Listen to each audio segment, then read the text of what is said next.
multi-talented, multitasking, multi-everything people out there. Take it away. Find your glory, write your story, fearless feet will carry you. Time you own it, take your moment, be a fire burning through. Hustling from night until morning, grinding it out, it won't be long. Feel your power, it's your hour, you inspire, you are strong. Enjoy your Zoa. Oh, no applause? You're all fired. Now that you've reached the stage in your life where quality television is important, Nubian TV is a black network that speaks to your lifestyle. Nubian TV is the world's first digital network devoted to the upscale and political lifestyles of black people. Nubian TV's programming includes politics, travel, fashion, food, automotive, arts and culture, civil rights, music, and more. Watch now on Amazon Fire TV, Roku, or watch globally at nubiantv.net. Nubian TV, it's what you want to watch. Now that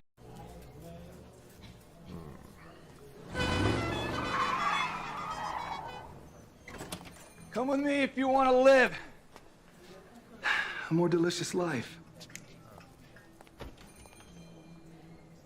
Oh, maybe we should get in the van. In this world, we don't get to control much.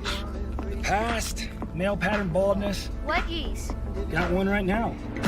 The urge to puff that bubble wrap. But there is one thing we do get to choose every single day: what we eat.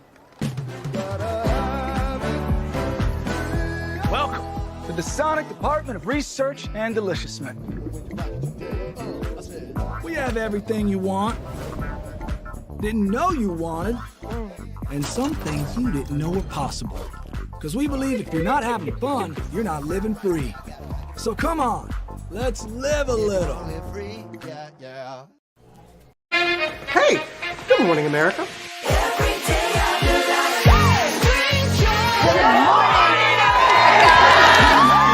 Good morning, America. Good morning, America. Good morning, America. Money! Are you ready? They are ready. Covering the biggest events in the country right now. There's a lot going on here. It's always a good time. That's what the show's about. That's good. Really good. Very good. Coming in hot, Jimmy, coming in hot. It's far from elementary. Good morning, America. I'm not going to try to strut like Michael or anything. I have known George a long, long time. Have you ever gotten him to dance? Look at that face. You don't just see it, you feel it. I'm in. I'm in. I'm in too. I'll be there. I am here and so happy. I'm in. I'm in too. I'm in. That tells you something when Snoop Dogg's in. Michael, George, where? Ginger.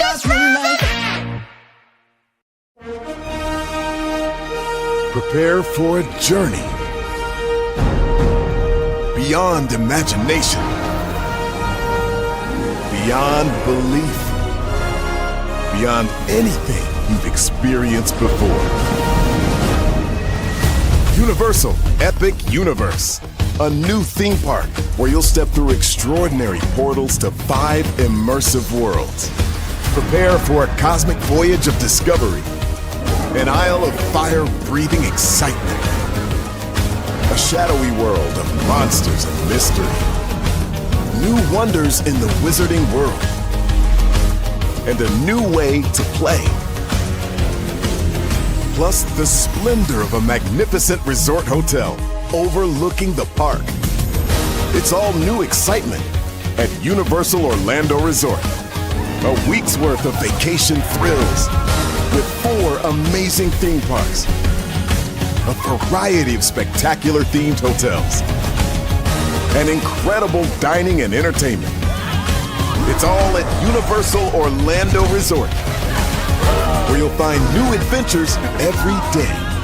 Explore the astonishing worlds of Universal Epic Universe at Universal Orlando Resort.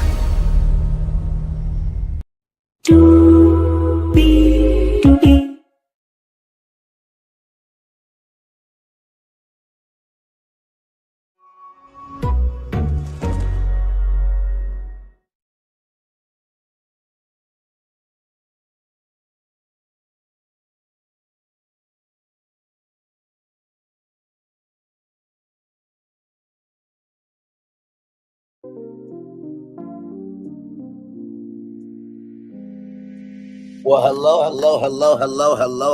to you, and you. Good morning to everybody. Yes, indeed, we have made it through another week here, everybody. Yes, indeed, praise be unto God for that. Very excited to be here with all of you this morning. Welcome into another edition of Brainley's Virtual Tour Live. We have 1, 2, 3, 4, 5, 6, 7, 8 destinations for you this morning. Hota Kotb is rumored to be coming back to NBC. How? We'll talk about it, but also, too, I'm just going to let you know, I don't really believe it's happening. I just don't. But we'll talk about that. Disney, you keep playing in Braylon's face, and I don't like it. I don't like it here. I don't like it there. I don't like it anywhere. Braylon Lee, I am. Okay? I don't like it. Yes, I don't like it at all. Then my hometown, Little Rock, Arkansas, wants to be a tourist destination. I have some thoughts. I do have some thoughts. Cici's Pizza is making a comeback, so we'll talk about them. Very excited for their progress there. Michael B. Jordan. I told you guys some of the jurors might be Michael Myers and Michael B. Jordan, but wait till you hear about this particular thing that's happening and what's happened with the jury selection. Yeah, we'll talk about that. There is an art piece in Times Square, and people are upset about it. I'm just like, child, really? There are bigger issues in the world. Like, art is supposed to be for, not just entertainment, but for reflection. But this is what y'all want to do. Okay, child, we'll talk about it. Anthony Anderson, Cedric the Entertainer's new barbecue restaurant in Westfield City in LA has opened up. Okay, so we're going to talk about that. And finally, some politics news. And the politics we're going to talk about with this story is going to impact a lot of people, especially a lot of the elderly. So, with that being said, higher is waiting, lower is available, but either way, we are live on tour. Let me take down this iconic intro here. Yes, indeed. You see the virtual tour background. Yes, you do. You hear that virtual tour music. Yes, you do. And one thing to know, two things for sure, that over here on this particular channel, a lot happens early. Rolling. It's a new morning for America's family. Sun's coming up, so make it all that it can be. You know a lot happens early. I'm Harry Smith. I'm Julie Chen. I'm Maggie Rodriguez. Morning everywhere. Come on, get up. I'm Russ Mitchell. And I'm Dave Price. And it's a little early for this. Right now, this it's a new morning for America's family. Sun's coming up, so make it all that it can be. You know a lot happens early. Every day's good when you started it out right. But I'm whenever you're in the daylight. And a lot happens early. Can you feel it? And I say, Good morning, everybody. Are you girls ready for the Jonas Brothers? We have an early show exclusive. Yes. A lot happens early. A lot. A lot happens early. The Early Show, weekday mornings on CBS. It's a new morning. Yes, it is a new morning. Julie Chen, Moonves, and Russ Mitchell, Dave Price, Harry Smith, and Maggie Rodriguez. You are right on this channel right here. A lot happens early. Good morning, everybody. Hopefully all is well with each and every single one of you. Let's get to the getting and doing what we do, because we do have a lot to talk about this morning. 8 destinations for you all. Oh, we got a lot to do. Here we go. So we're going to kick it off with the New York Post here, okay? Now, this is an exclusive from the New York Post. Now, this is all alleged, okay? Hota Kotb on the list to replace Kelly Clarkson as host of NBC daytime talk show. Source. Okay. So let's talk about this, because I have some thoughts. Former Today co-host or co-anchor, respectfully, Hota Kotb is on the list of candidates to replace NBC daytime talk show host Kelly Clarkson, paving the way for a possible comeback just months after her surprise exit, the Post has learned. Kotb, who stunned fans when she stepped down in January, is firmly on the network's radar as rumors swirl that Clarkson wants to leave her eponymous talk show, according to an NBC insider. There's a long list of names, and Hota is a part of that list, said the source. The NBC never want Hota to leave. The question is, will Hota want to do it? That is the question. Clarkson's contract is up next year. It's not clear whether Cotb or another replacement would take over the show should the pop singer decide to walk away.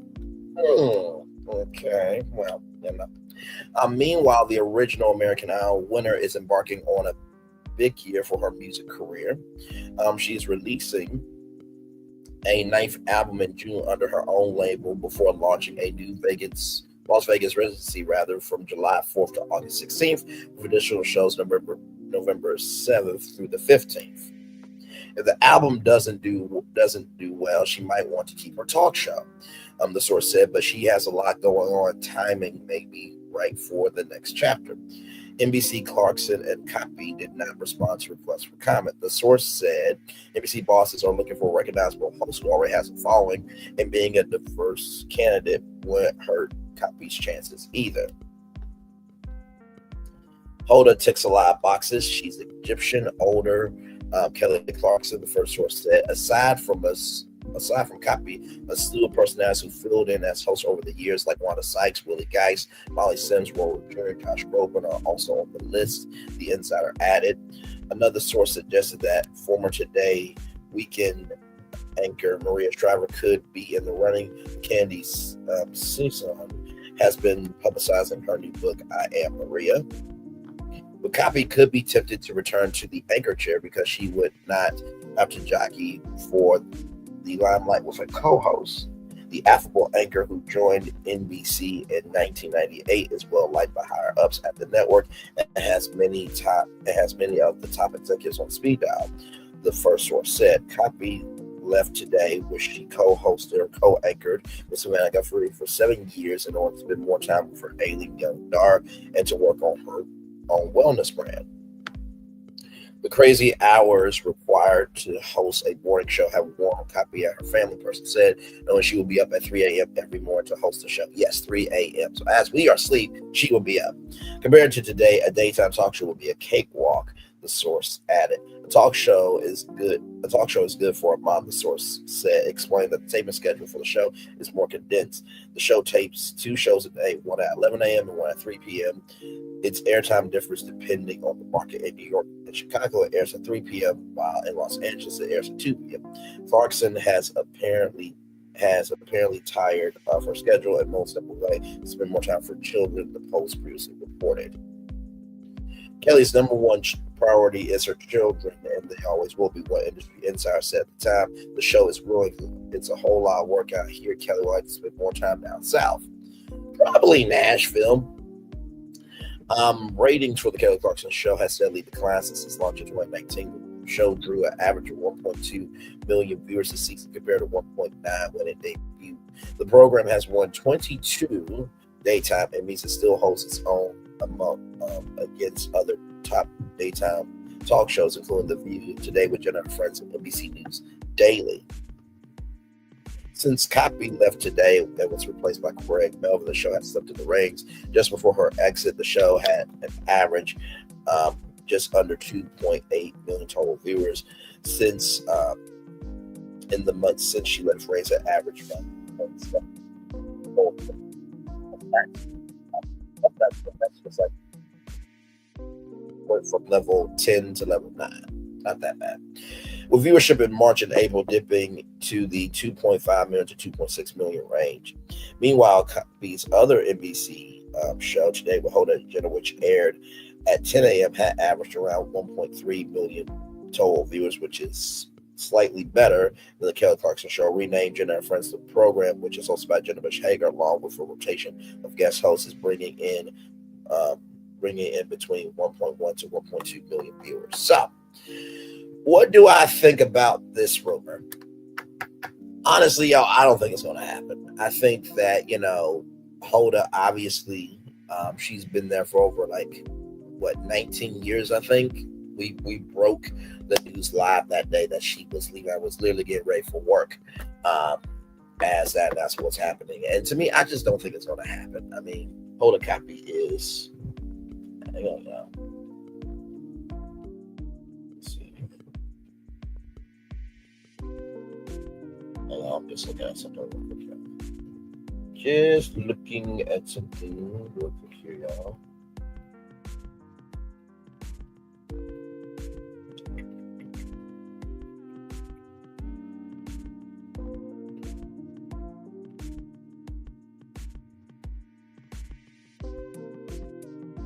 Still looking.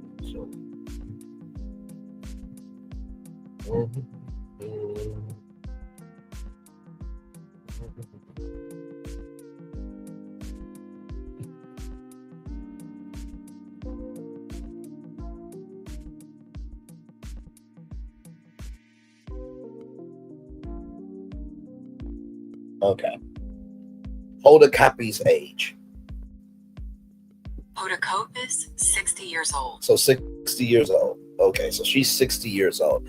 I don't know if Hota wants to. Hey, Sheila Williams, welcome in, my friend. We'll be talking about Disney here in just a little bit. Good to see you, my friend. I don't know if Hota at 60 wants to come back to television, right? Because after you've anchored the morning show that brought morning television to the world, and after you have made a legendary career with Kathy Lee Gifford, right, and brought a light to, the 10 a.m. slot, and not to mention too, you've done Dateline and you went all around the world and I don't know if Hota will want to come back, right? I just don't know. NBC, just a suggestion here. Maybe, just maybe you do a reality competition to find the next talk show host. I know, what a shocking concept, right? Just saying. And if you really want to make it fun, 10 content creators versus 10 celebrities. And the winner gets Kelly Clarkson's show. They get their own talk show, nationally syndicated. First of all, what that is going to do for you guys, for one, is you guys are going to be able to get a ton of research and data and analytics, for one. Number two, you remember how I said there should be an open casting call? So that way, the networks can create a database. All the people that enter, you just save their information for future projects for NBC Universal. And number three, you can put this series on in prime time on the NBC. And then stream it live the next day rather on Peacock. I'm just keeping it a buck with you. I'm just saying. I think that would be the best thing to do. But yeah, child, let's see. Hota can't sing, so it won't work for her. It'll just be as boring as her morning show. If Kelly leaves, cancel the show. No one can replace Kelly Clarkson. I'm sorry, just me. Wait a minute. Did you actually say no one can replace Kelly Clarkson? I'm sorry. What? Okay. All right. Listen. Kelly Clarkson is a legend, okay? She did her thing on American Idol. She put American Idol on the map. And the fact that she has had a career lasting this long, right, is credit to her, right? Because not everybody who wins a competition of an American Idol stature still has a career. But dude, sis, whoever the hell you are, no one can replace Kelly Clarkson. I could do a daytime talk show. Kim Pyre could do a daytime talk show. Dude, what? Child. Okay, in the words of Nene Leakes, that person is delusional. You know what? I know what that person's mindset is. Hang on one second, y'all. I know what that person's mindset is. Give me a moment, because that was classless outline and just no.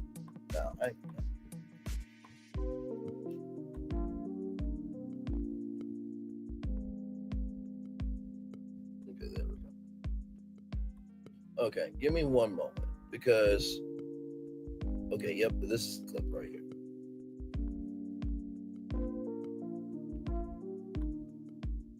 Okay, come on.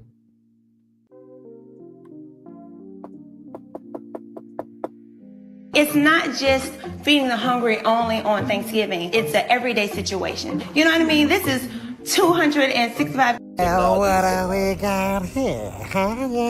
It's not just feeding the hungry only on Thanksgiving. It's an everyday situation. You know what I mean? This is 265 days a year.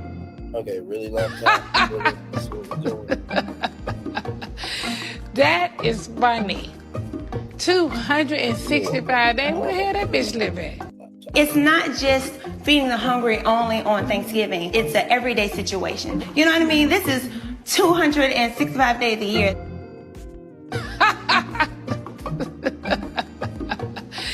That is funny. 265 days. Where the hell that bitch live at? It's not just feeding the hungry only on Thanksgiving. It's an everyday situation. You know what I mean? This is 265 days a year.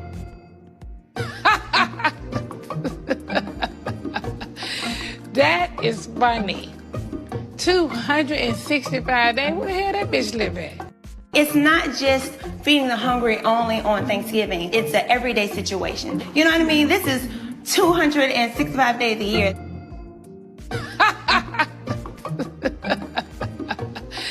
That is funny. 265 days. Where the hell that bitch live at? It's not just feeding the hungry only on Thanksgiving.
Sorry about that.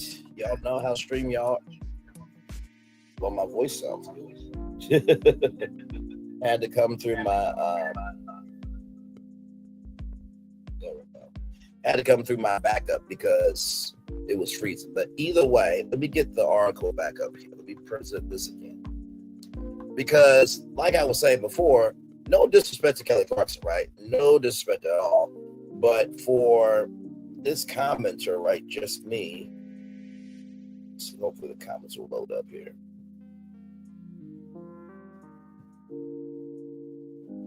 Because I actually do want to go through some of the comments.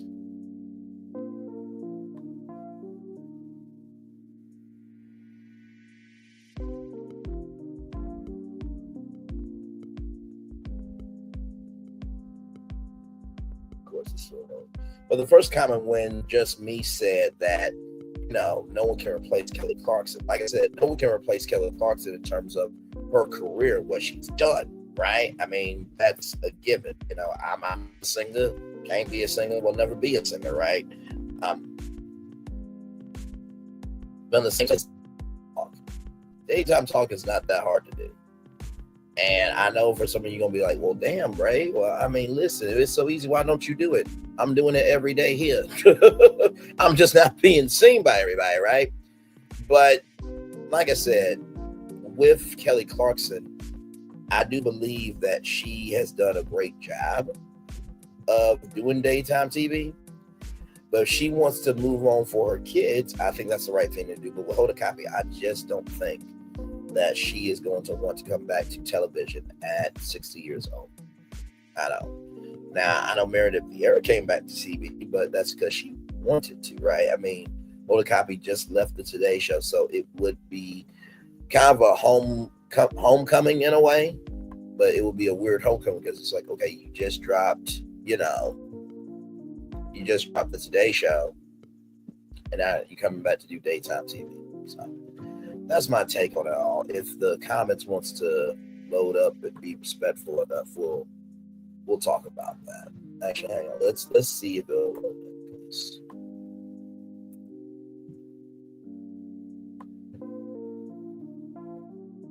Okay, so since it's doing that, technology.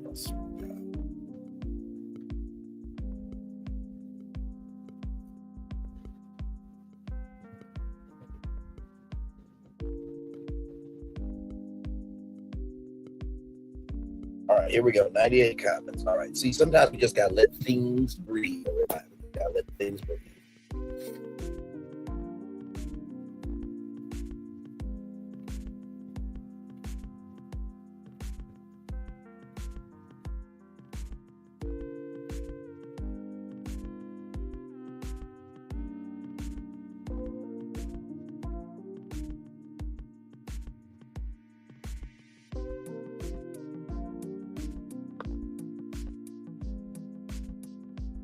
Top notch 16 reactions, so 0 at next 104.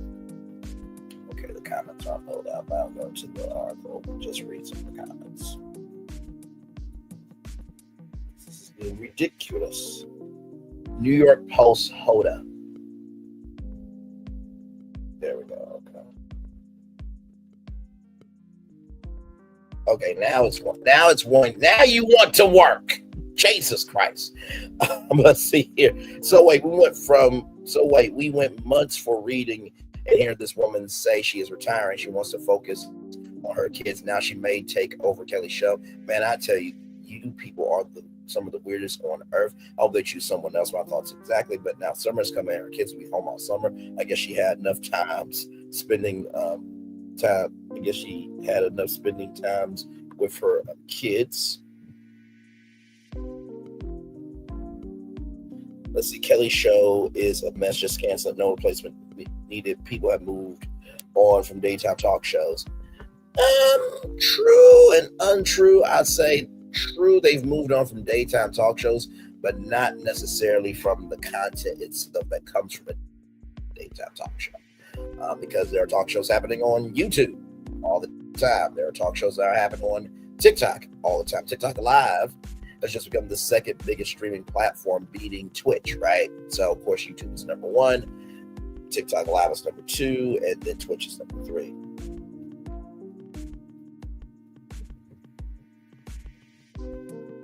Some more comments here.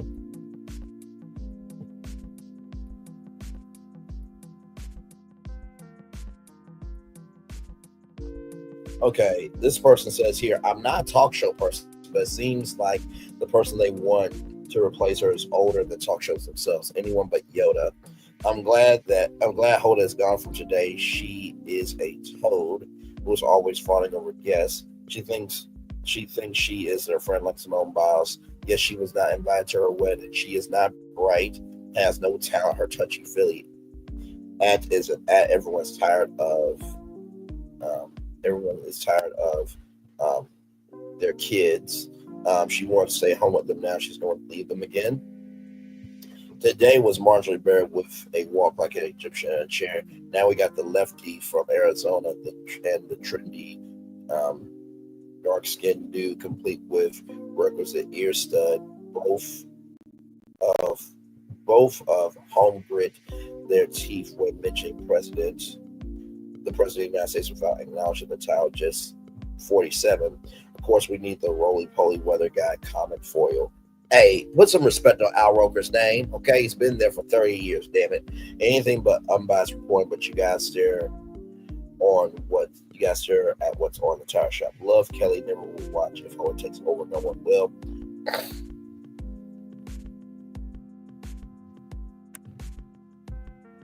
Thought Hoda left to spend more time with her children. Guess she's over that. Guess she had enough, and now summer's coming. They'll be home 24/7. She's not really my material. She's all about herself. Jerry unidentified. That's not fair. You don't know what she goes through. Listen, as we have seen, just because you sit upon the hill doesn't mean that you don't struggle, right? I'm sure she wants to go back to work. Those kids are most likely irritating her like Jenna did. Let's see here. I hear instead of money, they're paying her with wine. I had quite enough of this woman went in and on about retirement. Now going back to work, please spare me. Wait a minute, didn't she leave today show after a very long and boring, drawn out goodbye? I guess spending 24/7 with her kids got to be too much for her. So her show will go from bad to worse. They hire Hota. Oh, but she retired so she could spend time for child. How long? It's been 6 months. Give me a break. So basically, it looks like the comments are just saying that Hota really is being hypocritical here of wanting to go back to work allegedly, because we don't know for sure, right? We don't know for sure. But in the same token, if she does, she does. If she doesn't, she doesn't. But I don't think that she's coming back. I just really don't think she's coming back. All right, y'all. More Bring Lee's Virtual Tour Live coming up right from the space right here and right now as the laptop is going to laptop. Give me a moment.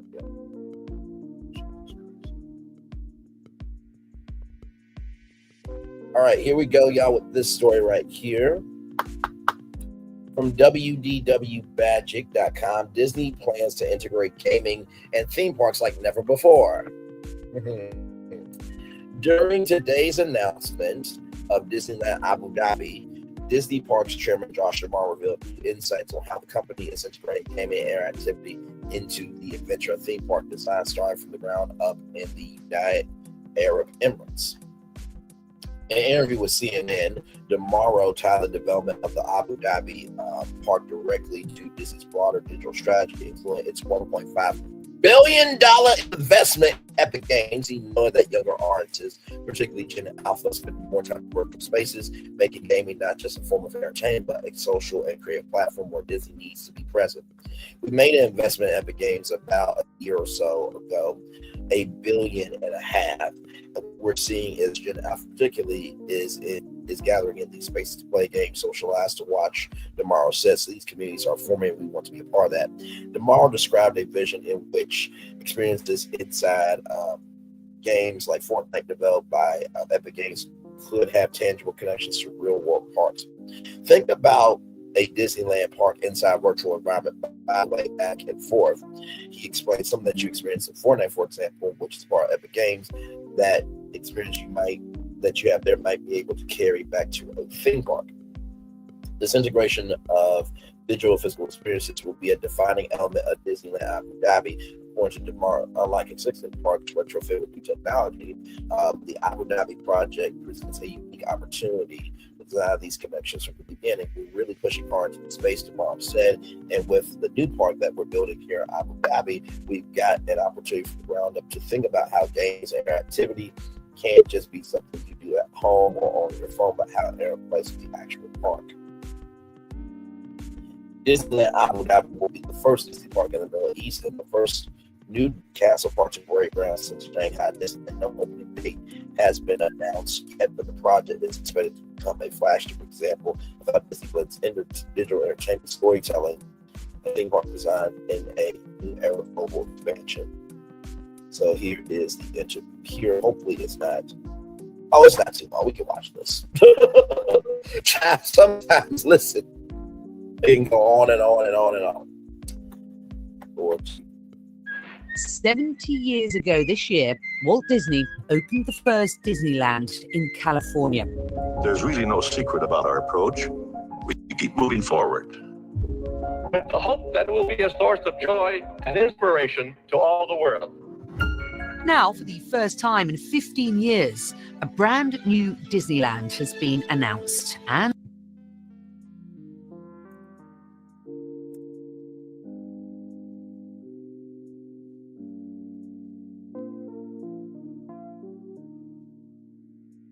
it's coming to Abu Dhabi. The UAE capital will soon be home to the 7th Disney destination. One of the key drivers of the deal is Mohammed Al Mubarak, the force behind bringing F1 and the NBA to Abu Dhabi, building the iconic Saadiyat cultural district. But even for him, this one feels different. I asked him why. The Disney magic. Very difficult to replicate Disney magic. I think we all know the IPs that Disney has. But more importantly than that is how they continuously create everlasting memories, whether when you visit their parks, watch their shows, watch their movies, anything that's a touch point by Disney creates that. I felt that. The earliest memories I have, happy memories, was visiting Disney World with my mother and my siblings for the first time. That memory lives with me. That memory created not just a fan, but created an emotional connection with this brand. The 7th Disney theme park resort The arrival of Disney is more than just a headline. It is the latest step in Abu Dhabi's sweeping vision to become a global capital of culture and tourism. It's a transformation I've seen unfold firsthand over the past decade. The plan to develop Yas Island, I believe, was initiated back in 2006.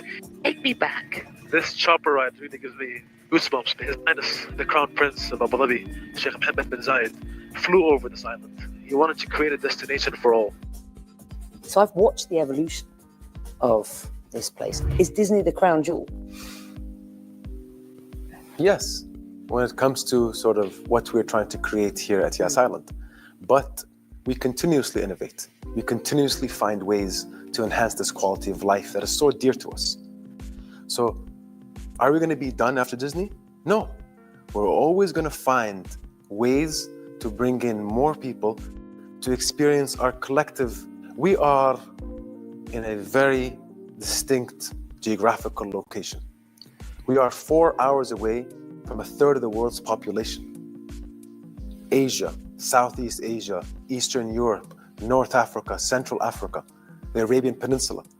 We're going to be creating something there that actually touches every single geographical location within that. Josh Damaro has driven Disney's most ambitious projects, transforming parks into a cash powerhouse.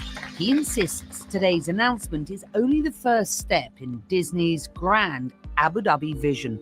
We're in the very early days of what Abu Dhabi will mean to this part of the world. It's pretty impressive, the population that surrounds this area, and it's pretty impressive what's already happening here right now. When you bring Disney into the mix of a tourism destination and you build with the ambition that we plan to build with here, undoubtedly what will happen is that will attract even more tourists. It's kind of a crossroads of the world in a way. It's a young nation, but it's a very proud nation, a nation that celebrates legacy and history, but also has this very aggressive lean forward in terms of what the future can look like.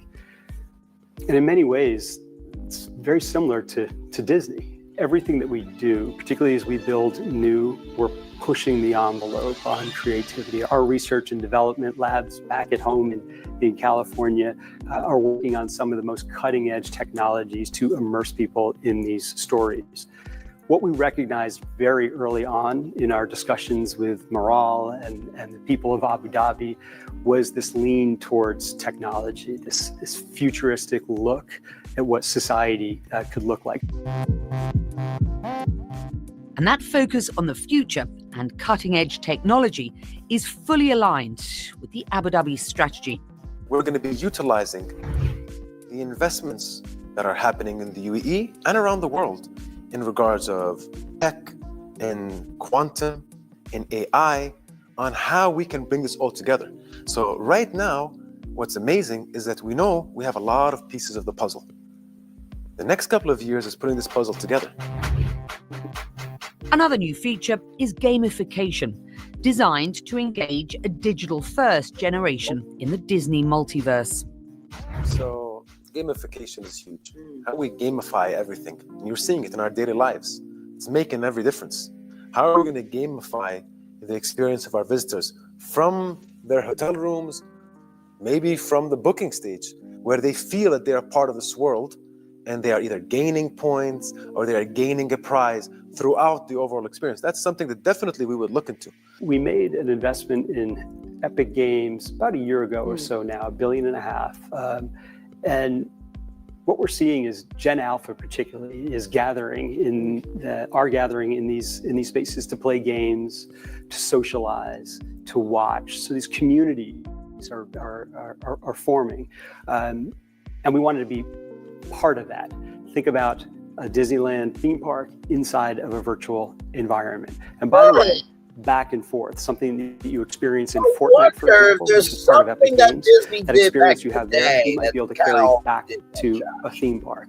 So we're really pushing hard into the space. And with the new park that we're building here in Abu Dhabi, we've got an opportunity from ground up to think about how games and interactivity cannot be just something you do at home or on your phone, but how it interplays with the actual park. Bringing imagination to life with cutting-edge technology in a city that blends tradition and modernity as it races towards a bold new future. You know why I can't stand about... Oh, I'm on CNN. Look at that. 1, 2, 3. Hang on. Right there. You see... Oh, hang on. No. Stop it. Okay. Come on. Give me my CNN credit. There we go. Okay, so Brainley is on CNN's page right there. Okay. So it's interesting, Josh, that you say that Disney is trying to figure out gamification. Disney Interactive, Club Penguin, Toontown Online, Kingdom Hearts, Epic Mickey. But you said something very interesting, right? You said something very, very interesting. You said we're trying to figure out if there's a way that Disneyland could be in the virtual world and how that could interplay into the park. Let's go to our friends at Expedition Theme Park, because I think that this right here, Josh, you might want to watch this video. Roll it. In a time when Disney parks are pushing out more virtual ways to experience their offerings than ever, let's take an expedition back 15 years to their first digital content push, when they created a massively multiplayer online game, giving players the chance to visit a virtual Disney park. My God! Launched as part of the happiest celebration. Wait. Hang on. Can you say that again 2 more times? Because I think Josh Demaro, the chairman of Disney Parks, is behind the 8 ball. Can you say that again? There's the chance to visit a virtual Disney park. Wait, one more time, because I don't know if Josh knows. One more time. There's the chance to visit a virtual Disney park. Oh my Lord Jesus! Oh my Lord! There's Tomorrowland. There's Fantasyland. There's Adventureland. There's New Orleans Square. There's Frontierland. I think that's Liberty Square. And then there's the guest rooms. And there's a monorail. Wow! Disney's Virtual Magic Kingdom. Let's roll on. Launched as part of the happiest celebration on Earth, it was closed just a few years later.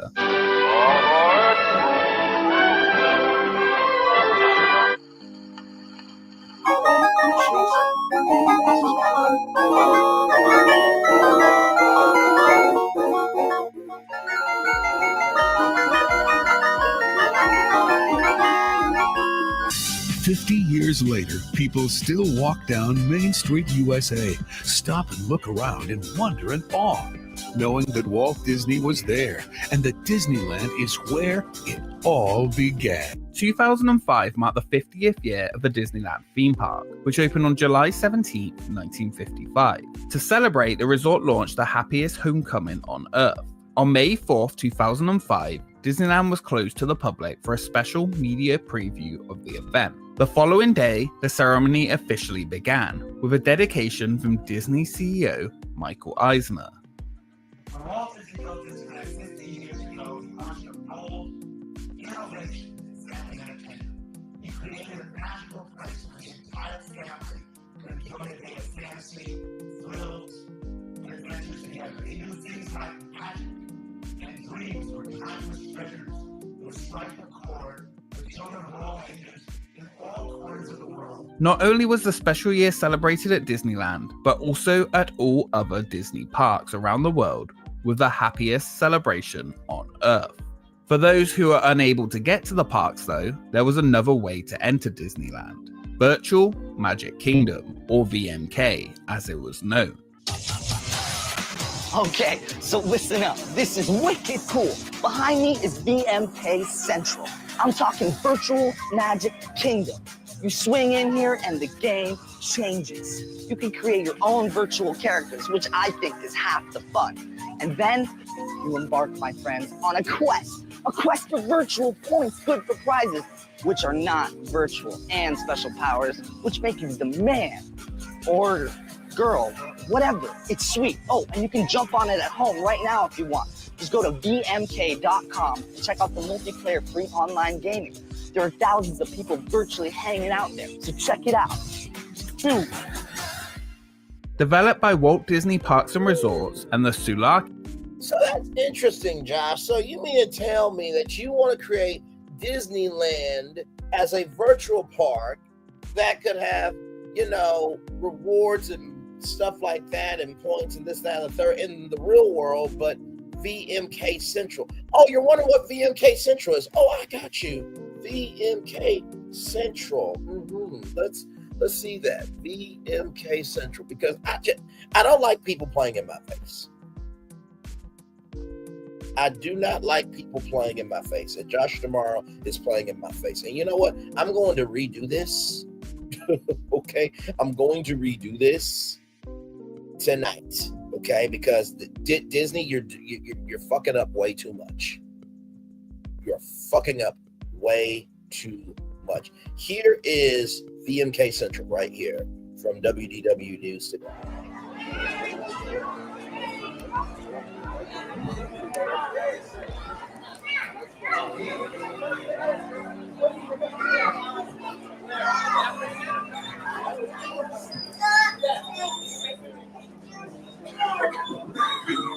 Oh, wait, go back. Now, if you are wondering what that is right there, that is Pal Mickey. Pal Mickey was a plush Mickey with sensors inside him where if you squeeze his hand anywhere in the park, Pal Mickey would give you facts about the park, play games with you, and updated times. Kind of like Disney Genie will if you are in a particular part of the park. You know what I mean? So, rolling on. Just come on. Jesus, Disney, are you really that damn stupid?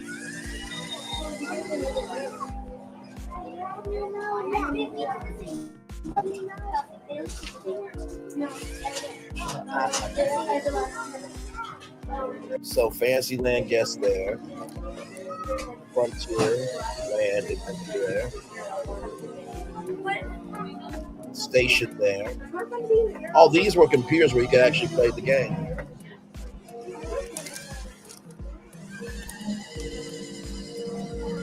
Oh my God. Oh my Lord. Josh, are you seeing this, bro? In Park Quest, collect cool stuff. Oh my Lord, you already did it. You dumb fuck. You know what? I'm going to redo this show tonight. And I'm not just going to talk about this, okay? I'm going to do the Disney World rebrand master plan in addition to this. Because Disney, you're doing way too much. You're doing way too much to not know your own history. You're doing way too much. Child, I wanted to at least show y'all what VMK Central was.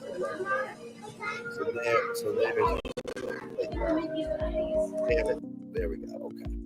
So let's go back to that because I roll it. Company, a Finnish video game company best known for creating Habbo Hotel. Just like Habbo Hotel, the idea was to create something similar that would be appealing to a younger Disney fan generation. Users would create avatars and explore the online park's various regions, chat to other users, and participate in online promotions that could cross over into real-life Disney theme parks. This summer, we're taking our coolest rides, our most popular attractions, and all the thrills of the Disney experience online. Introducing Virtual Magic Kingdom, a bold online adventure that features exciting games and awesome things to do, all inspired by Disney attractions from around the world. Create your own characters, Choose your music. Kick it. Chat with your friends. This is so cool.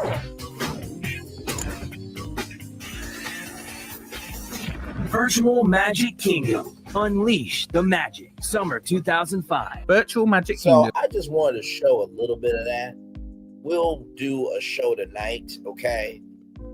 I can't with the bull jive. Okay, I just can't. Let's roll on before I get more pissed at Josh tomorrow. Because when he said that, I'm just like, you know what? Let's roll on, because I do have more for you here. So, as a part of this rebrand master plan here, I did a little something, okay? Since Josh wants to talk about Epic Games, okay? Since Josh wants to talk about that, let me refresh it here. Let me see here. Go back a little bit. Okay, right here. Wait for it. I'll bring it up. Because he talked about Epic Games and how Disney invested $1.5 billion into Epic Games. Right about, wait for it. This is why I do exactly what I do on my channel, on our channel.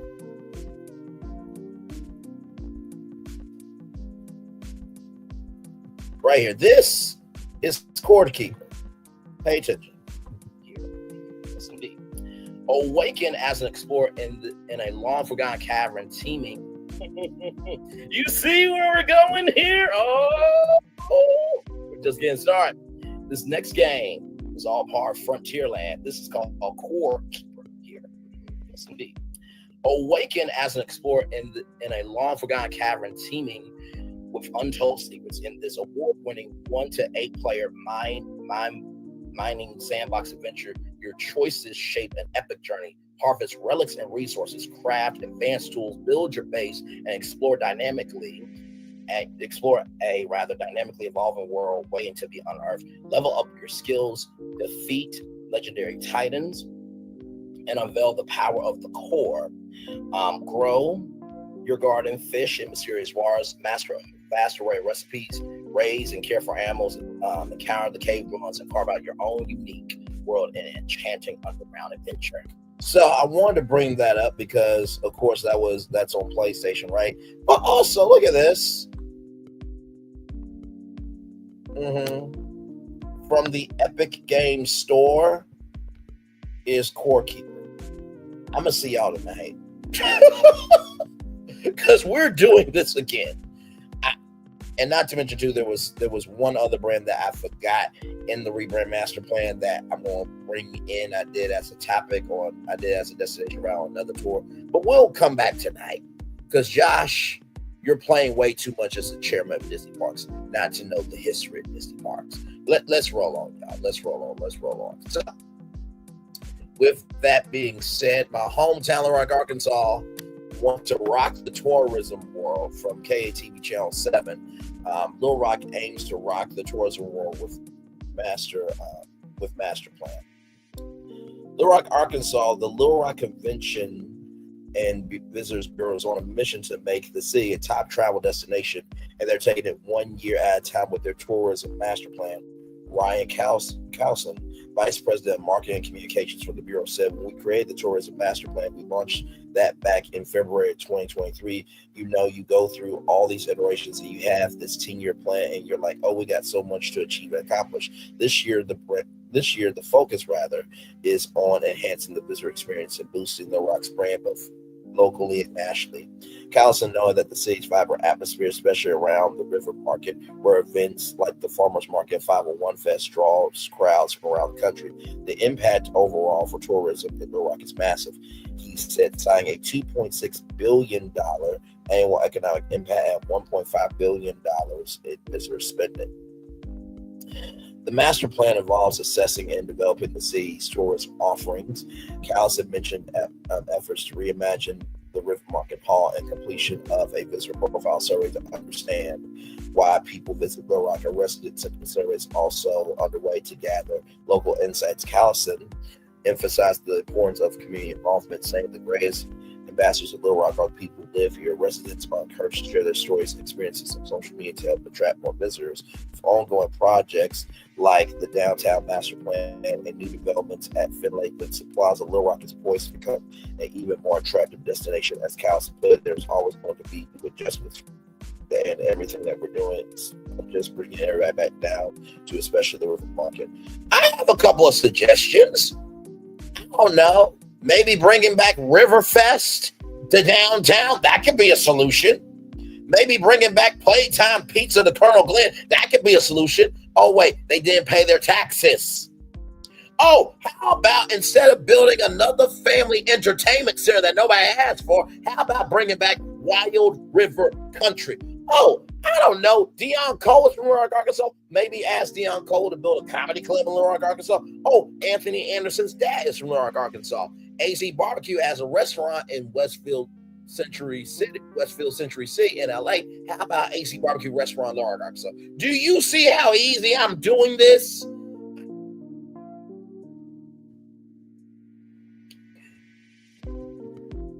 Just know when I get heated, it is more about passion, because life is too short to be limited. Life is too short to be limited. Life is too short to be limited. There is so much Little Rock can do. All they got to do is tap in with the celebrity connections that they have, figure out how to reach out to them, and then, damn it, make a fan council of Little Rock and ask them, hey, what things do you remember about Little Rock back in the day? And what would you like to see? And then work from there. Jesus Christ. You know what? I need a commercial break because Josh tomorrow has pissed me the hell off. Little Rock is pissing me the hell off. Yeah, we're going to take a commercial break. When we come back, we got Cici's Pizza, Michael B. Jordan, art, AC Barbecue, like I said, and politics. We have a lot more tour coming up. We are live on tour. That is like I'm sure subscribe. We'll be back right after this. Roll it. When we start a project, we always start with story. That story is key. So we began with the story of the Waturi people. The myth of the Waturi people is that long ago, they set out on their outrigger canoes looking for a new home. There was a legend that said they could only find this new home with the help of this mini golden-finned fish called kanuku. And they searched across Pacifica and Polynesia, and they visited all these islands. They went to Bali and Tahiti and went as far as Rapa Nui, Easter Island. Along the way, they made friends, collected sort of the culture, and they sailed on and on and on, and they almost to the edge of the world. There, to their amazement, was Kanuku. And she turned to the people and said, "You are ready." Turned and swam away. They followed, and within a day, they caught sight of this smoking mountain on the horizon, which was Volcano Bay. And it was pristine, beautiful, lush, everything that they would want in a home. And that's the backstory that informs everything we do in our design. The idea here is to create the best experience. We know what our guests want. They want the thrill and excitement of our theme parks, but they also want a place where they can relax and chill out and feel pampered. Nobody wants to stand in line. And so we said, let's get rid of them. Nobody wants to carry rafts up a ride tower all the way to the top. So we said, let's do that for you. Exhilaration and excitement and relaxation. That's what you're gonna get at Volcano Bay.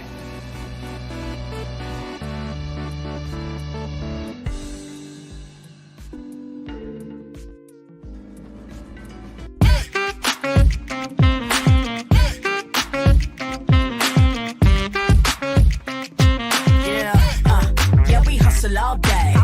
Yeah, we're working, let me play. You know me, work real hard, now we're ready, let's play. Ay, hustle up, yeah. Ready, set, let's go, yeah. Hustle up, yeah. Ready, set, let's go. Turn it up, turn it up, turn it up, turn it up a little louder. Now get low, get low, come on, drop it to the floor. Yeah, drop it to the floor. Turn it up, turn it up, turn it up. Turn it up a little louder. Now get low, come on, drop it to the floor. Yeah, drop it to the floor. Turn it up, turn it up, turn it up, turn it up a little louder. Now get low, come on, drop it to the floor. Yeah, drop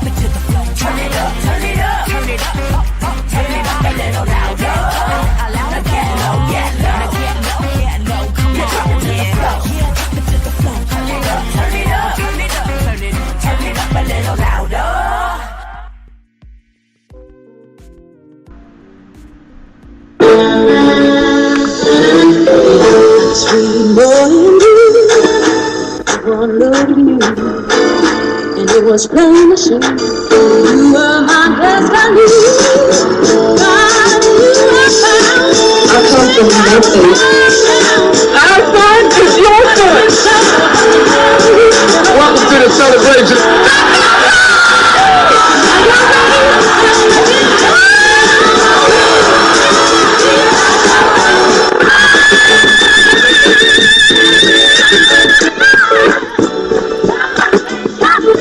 We all we got.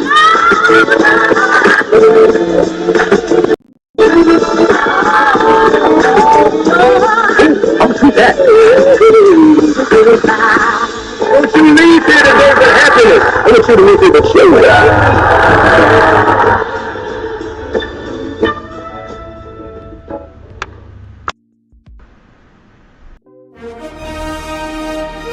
Prepare for a journey beyond imagination, beyond belief, beyond anything you've experienced before. Universal Epic Universe, a new theme park where you'll step through extraordinary portals to 5 immersive worlds. Prepare for a cosmic voyage of discovery, an isle of fire-breathing excitement, a shadowy world of monsters and mystery, new wonders in the wizarding world, and a new way to play. Plus the splendor of a magnificent resort hotel overlooking the park. It's all new excitement at Universal Orlando Resort. A week's worth of vacation thrills with 4 amazing theme parks, a variety of spectacular themed hotels, and incredible dining and entertainment. It's all at Universal Orlando Resort, where you'll find new adventures every day. Explore the astonishing worlds of Universal Epic Universe at Universal Orlando Resort. There's really no secret about our approach. We keep moving forward. With the hope that it will be a source of joy and inspiration to all the world. In Disney's 102-year history, there have been many defining moments and countless achievements. Today, we celebrate another thrilling moment, the creation of a spectacular new Disney theme park resort coming to Abu Dhabi.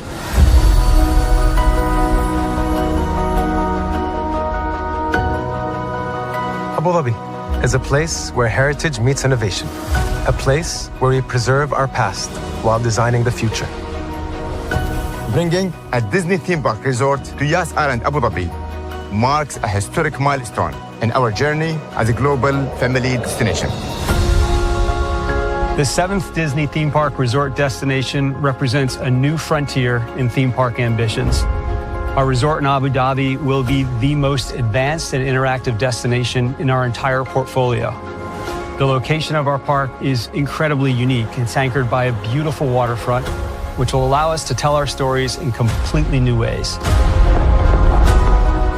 Ultimately, this project will be a celebration of what's possible when creativity and progress come together.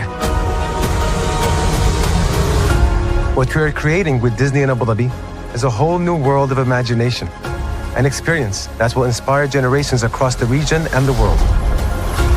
This collaboration represents a powerful fusion of Disney's unmatched legacy in storytelling and Mira's commitment to bringing world-class entertainment to our guests. Abu Dhabi's vision for the future is to create a legacy for generations to come. Disneyland Abu Dhabi will be authentically Disney and distinctly Emirati. An oasis of extraordinary Disney entertainment at this crossroads of the world. It will bring to life our timeless characters and stories in many new ways, becoming a source of joy and inspiration for the people of this vast region to enjoy for generations to come.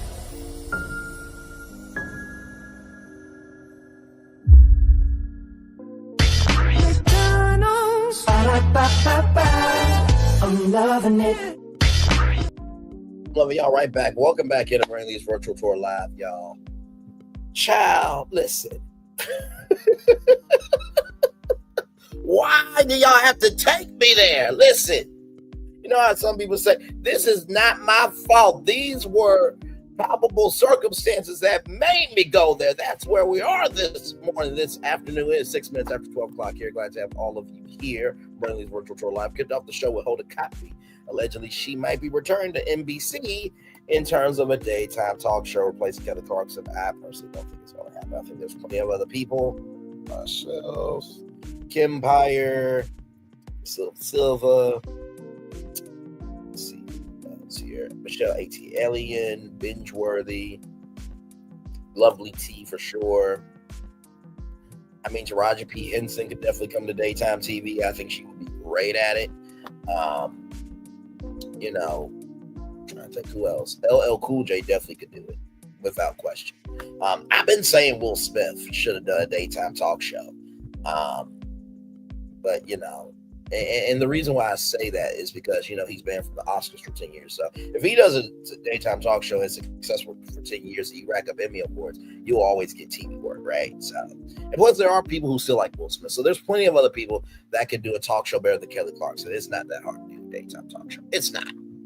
It's really not.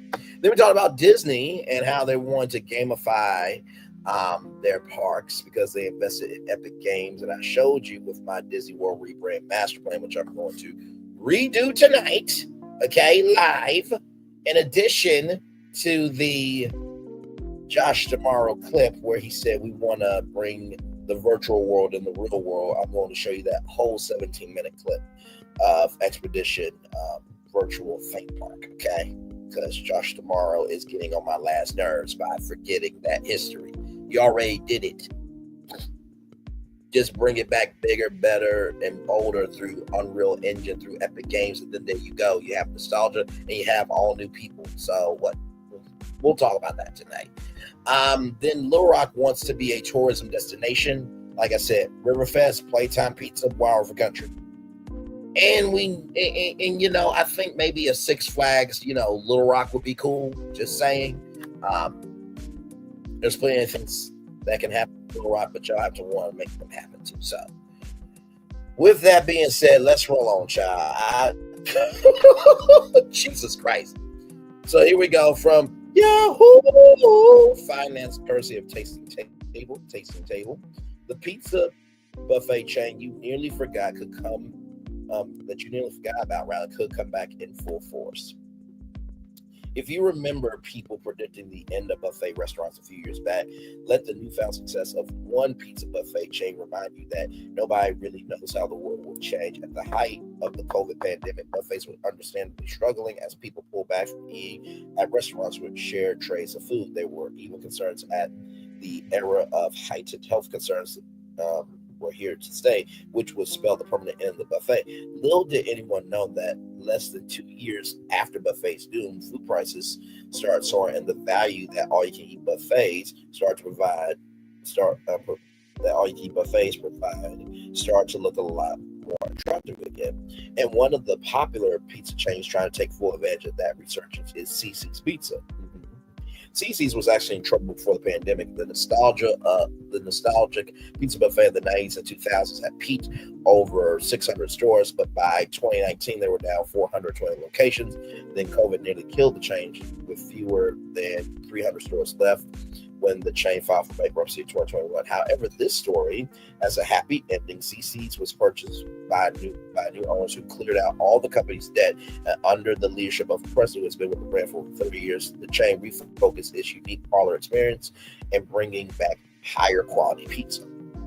Cici's is looking to expand expanding its gaming options and looking to franchise again.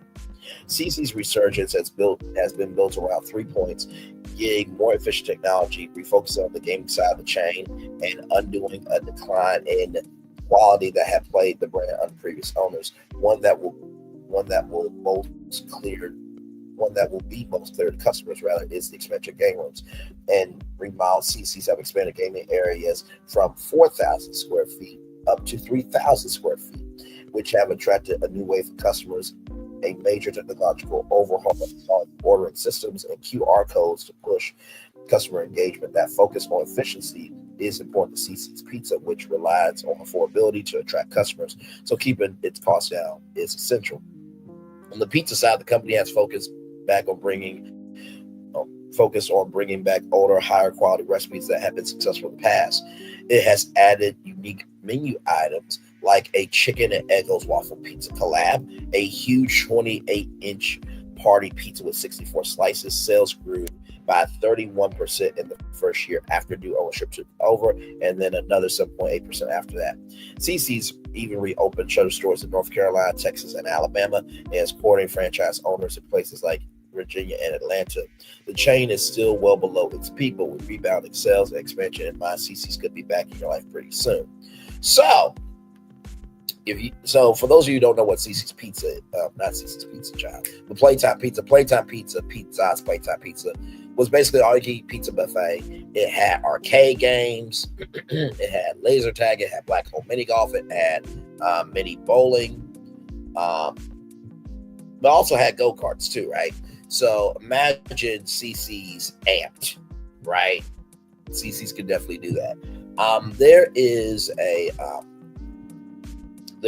a candy chain, right, called It's Sugar. Yes, indeed. So this is what It's Sugar looks like. Now, personally, this is just me thinking here, okay? This is just me thinking. Imagine if Cici's Pizza teamed up with It's Sugar, right? Just saying. So now when you go to Cici's Pizza, you can, sit down and eat all you can eat rather. You can eat all you can eat rather. You can play games, and then after you get done, you can go to It's Sugar, buy some candy. Or if you are just out and about, get pizza to go, then you can actually also get candy. Or if you just want candy, you just go to It's Sugar, but then eventually go get something from Cici's because all this candy, you got your snack on. It's like, dang, you know what? I've been snacking all day. I'm actually hungry. So cross promotion, cross pollination, cross collaboration. It'll remind you of the Toys R Us Chuck's Arcade live that we did that got like 800 views, by the way. The chief marketing officer of Chuck E. Cheese said, well, we can't take any third-party ideas. He did want to acknowledge the time, energy, commitment that I put into the idea. So imagine now, you got Toys R Us, Chuck's Arcade, Chuck's Scoops, and Jeffrey's Cafe, It's Sugar, all in one location. Or you can do Toys R Us, Chuck's Arcade, Cici's Pizza, and It's Sugar all in one location. I'm just saying, I just throw out ideas out here and just keep rising to the higher that's waiting for me. All right, y'all. More Brainley's Virtual Tour Live coming up right from this space right here and right now. Y'all, Michael B. Jordan. Y'all, listen to this clip right here. This is Dr. Rashad. This is Dr. Rashad Ricky. He is the owner of RollingOut.com, but he has a show through the Young Turks Network called Indisputable with Dr. Rashad Ricky. So here we go with this. We have an interesting and major update in the Diddy case. Diddy threatened Michael B. Jordan for flirting with Cassie. Here's a report. Jury selection's been amazing. The candidates are being asked about their own connections to or impressions of an array of celebrities, and with no explanation why. At least Kanye West, Cassie Ventura, Michael B. Jordan, Mike Myers, Kid K, Abra O'Day, Lauren London, Michelle Williams, Don Richard, Justin Combs, Christian Combs, and Dallas Austin. not yet. The parlor games have begun, my friends. Everybody is trying to connect the dots between the shiny, famous names and the beleaguered rap star Diddy. Rolling Stone magazine reports that actor Michael B. Jordan made the list because Diddy once threatened him for dating Diddy's ex-girlfriend, Cassie Ventura. Same goes for the rapper Kid Cudi. USA Today says that Cassie's lawsuit claimed that Diddy threatened to blow up Kid Cudi's car. Oh, wow. Yeah. Okay. Well, those are real threats. If true, put them up. full mask. We have some saga details, okay? So the proof obviously has to be weighed by a jury. The pool of prospective jurors has been asked to review a list of people and places that may be referenced during the trial. Actor and producer Michael B. Jordan was among several celebrities whose names were said in court during jury selection on Monday. Jordan's name is on the list that was presented to the jury, according to the source, because he was referenced in Cassie's 2023 lawsuit against Combs, though not by name. In her complaint, which was quickly settled with Combs, if you remember, that was a record amount of time, like 24 hours, was settled with Combs soon after it was filed. Cassie alleged that during a 2015 breakup in her relationship with Combs, she began a flirtatious relationship with an actor, which CNN has now learned was Jordan. Cassie claimed in her suit that she had spent New Year's Eve with Jordan, and when Combs learned that information, he, quote, called the actor and threatened him, end quote. A representative for Jordan did not respond to CNN's request for a comment. Okay, put him up full mask. All right, so Kid is identified by name in Ventura's civil suit against Combs as a former boyfriend with whom she had a brief relationship with in 2011, quote, during a rough patch in her relationship with Combs. Cassie Ventura alleged in her civil suit that Combs found emails between her and Kid and, quote, became enraged at Cassie, later telling her that he was, quote, going to blow up Kid's car. And that was around the time Kid's car actually exploded in his driveway. Representatives confirmed Cassie's account to the New York Times in 2023. Quote, this is all true, end quote, a spokesperson for the artist said at the time. Bam! There's more. In the government's indictment, Combs is accused of, quote, acts of violence, including arson, though it is unclear if prosecutors are referring to the same incident with Kid. Combs previously denied the allegations in Cassie's lawsuit. At the time of the settlement, an attorney for Combs said it was, quote, in no way an admission of wrongdoing, end quote. Quote, Mr. Combs' decision to settle the lawsuit does not in any way undermine his flat-out denial of the claims. The state. So I just want to pause this here, right? Because I think we all remember when the suit was settled. I remember in particular because I was live on YouTube. And at that time, it was Make It Make Sense sister who was doing her first live, and I hope Make It Make Sense sister is doing well, and he is doing well as well. But I think I was the first one to report on that. You can even see the receipt on the community wall, our community wall here. And the fact that the attorney said this is no admission of wrongdoing, bruh, it was settled 24 hours later. And that clip of Diddy doing what he did to Cassie Ventura, that came out. And that was also in the lawsuit. So that statement from that lawyer was a load of horseshit. Okay, it was. So let's roll on. Statement concluded. Now, if you recall, Diddy admitted to it after the video surfaced. Yep. From a hotel. He admitted to violence against Cassie. Said something about his mind was in a bad place, some mumbo jumbo like that.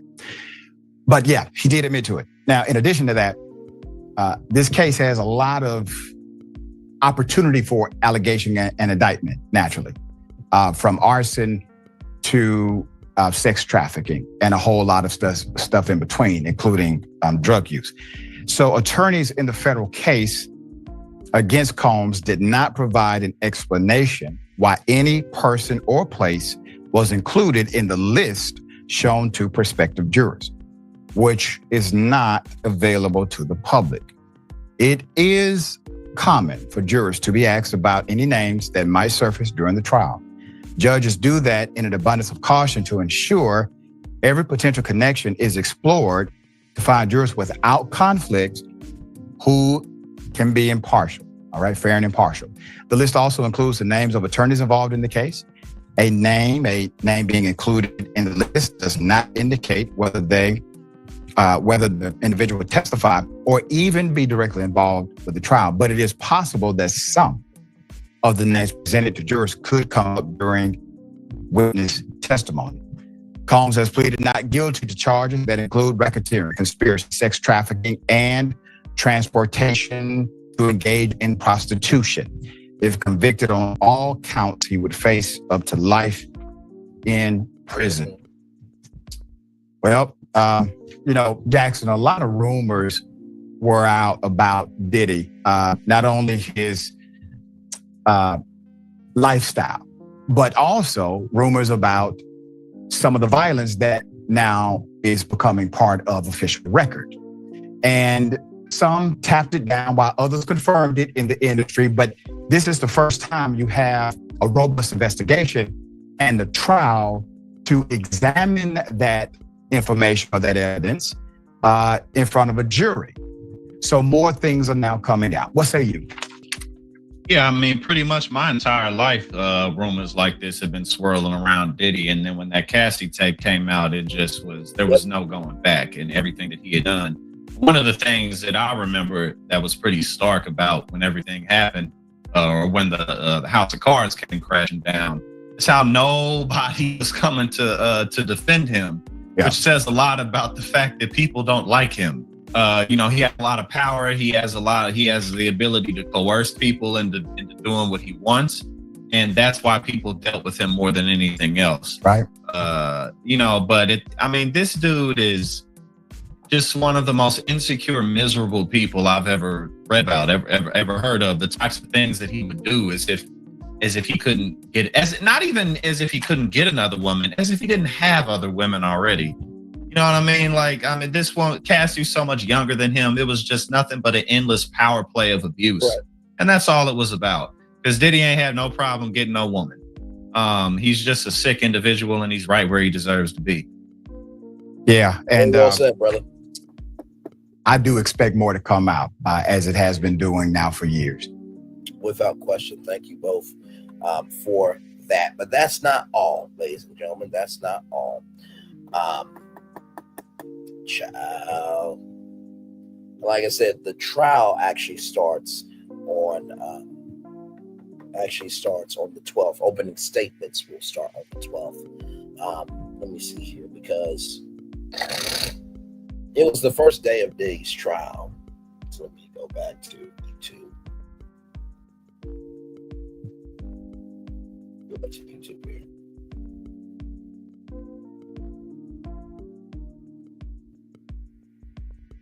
Go to my lives. So 3 days ago, right? 3 days ago was the actual first day of Diddy's trial. It was more for jury selection. So May 5th was the first day, but opening statements would be May 12th. Either way, I want you to look at this from TMZ. Diddy trial jury selection day 3, people with connections to case pop up. Okay. And as you can see here, TMZ presents United States versus Sean Combs inside the Diddy trial. I'm sure that will be on Tubi. And of course, TMZ will definitely have a lot of updates for sure. So here we go with this. Diddy's third day of jury selection featured a couple of people with close ties to the case, despite this judge's direction to both sides to better vet prospective jurors. Okay. Proceedings in Diddy's case are moving forward with more potential jurors called Wednesday as both sides work to put together the 45-person jury pool, and it seems they weren't vetted with a fine-tooth comb. This man here, Arum Samarian, juror 317 took the stand, which got Judge Aaron Samarian. My bad. I said this was a juror. This is the judge here. My bad. Which got Judge Aaron Samarian laughing immediately because he and the man used to work on anti-class action cases together. Wow. The potential juror lawyer also admitted the case might make it difficult for him to represent his client over the couple of weeks. Both sides had reservations, and he was dismissed. Judge Spearman wasn't laughing when another possible juror came up and said he actually worked at MDC Brooklyn, the notorious jail Diddy's been calling home since the fall. You heard me correctly. A juror that came up works at MDC Brooklyn, the jail that Diddy is currently residing at. A juror who could decide the fate of Diddy works at MDC Brooklyn. While many in the courtroom laughed, the man was quickly dismissed, and Judge Spearman chastised the attorneys on both sides, telling them they need to do a better job of filtering candidates to make the process more efficient. As always, jury selection brought out a character or two as well, like juror 314, who said who has been watching the second season of Endure recently and labeled himself lazy. Despite the prosecution's misgivings, the judge did not exclude him for cause. Juror 220 admitted to reposting a meme about Diddy, and when asked why he did disclose it, he responded that he was doom scrolling. After scrolling through content on social media without putting much thought into it, he had to explain the term to the judge, but he was ultimately kept in the jury pool. By the way, Diddy clearly got a routine when he entered the courthouse, wearing similar clothes to what he did on the first couple of days of jury selection and hugging nearly every member of the team. This first round jury selection is done, by the way, and the 45 members of the pool have been chosen, though it should be willed out to 12 jurors since alternates Friday. The court will be in session Thursday.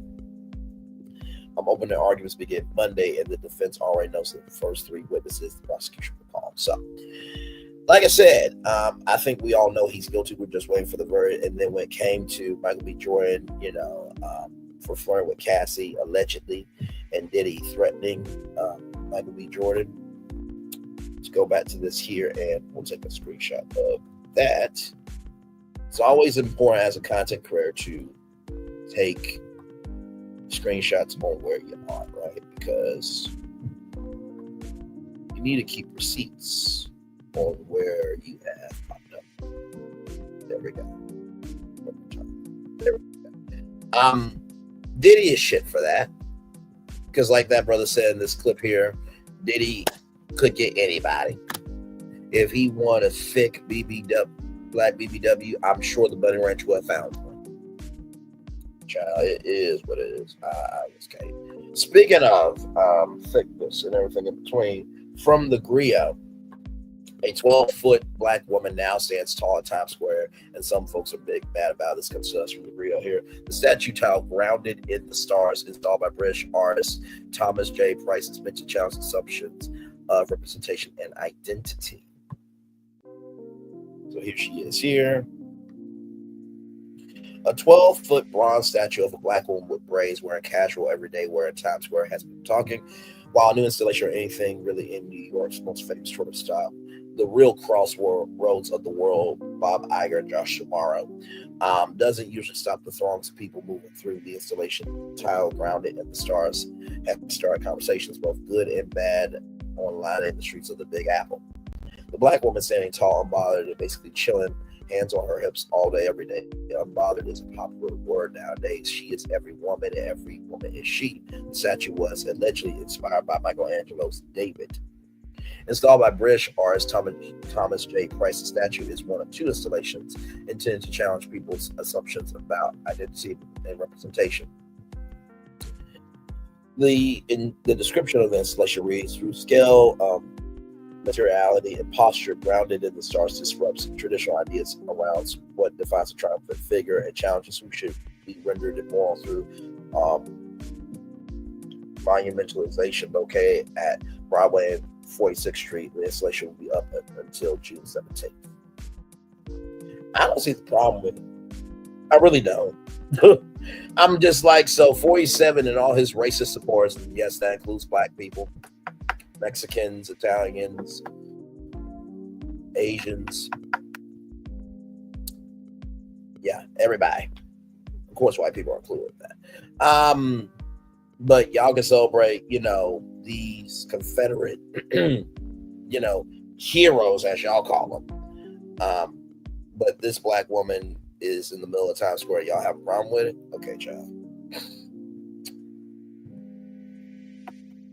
Lord Jesus. The 12-foot bronze statue of a black woman recently installed in Times Square, grounded in stars, was created by British artist Thomas J. Price. This public artwork aims to challenge traditional notions of monuments representation in public spaces. Unlike conventional statues that often depict historical figures or idealized forms, this sculpture portrays an everyday woman in contemporary attire, standing confidently with her hands on her hips. Price's intention is to celebrate the presence and significance of ordinary individuals, particularly those from marginalized communities in the fabric of urban life. By placing this figure in the hard Times Square location dominated by commercial imagery and statues of prominent men, the artwork invites viewers to reflect on who is commemorated in public spaces and why. It serves as a visual statement on inclusivity, representation, the importance of acknowledging diverse narratives in the public realm. The sculpture will be on display until June 17th, offering passersby opportunity to engage with its message amid the bustling environment of Times Square. Price, in a statement on Times Square website, said, "The intention of my public works is to become part of the place they inhabit and its physical material history, as well as visitors that pass through and around the location, no matter how fleeting." His other installation, titled Man Series, is a 95-screen installation of stop motion animation of heads and sculpted metal figures that pop up from 11:57 till midnight every night in May. Needless to say, Price's installations have people talking, and not exactly a positive fashion. You know what's cooler than this policy change? Said one user on Instagram. Another said, this is pandering. Why not in shape woman? Why not one with great achievement? Come on, whose idea was this? One user essentially asked, who is this exactly supposed to represent? So they think we're overweight and don't know how to dress. One user questioning why black people were sharing any negativity asked, why y'all hate yourself so much? 90% of y'all mothers look exactly like this.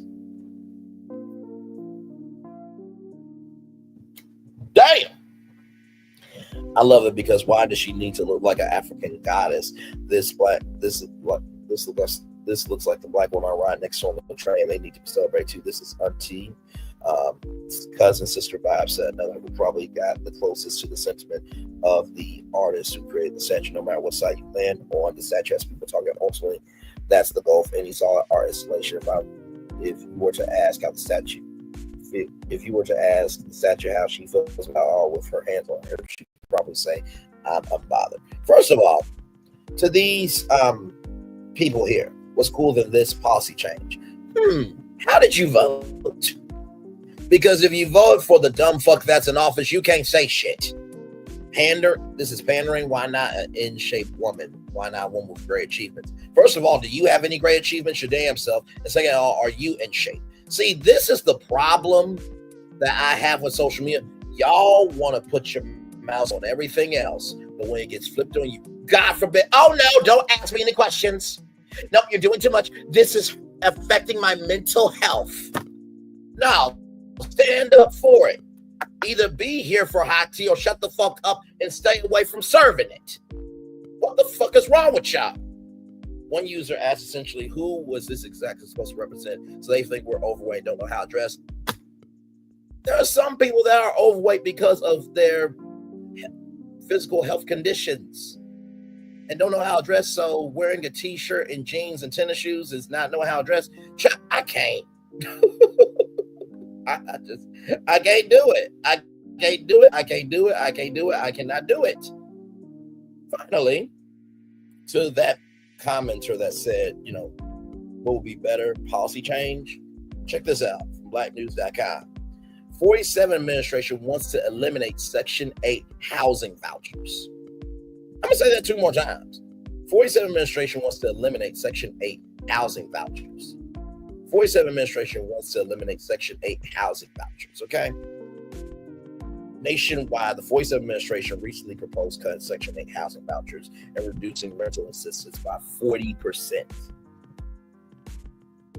Reducing this rental assistance by 40%, reducing rental assistance by 40%, and also cutting Section 8 housing vouchers. Cutting Section 8 housing vouchers.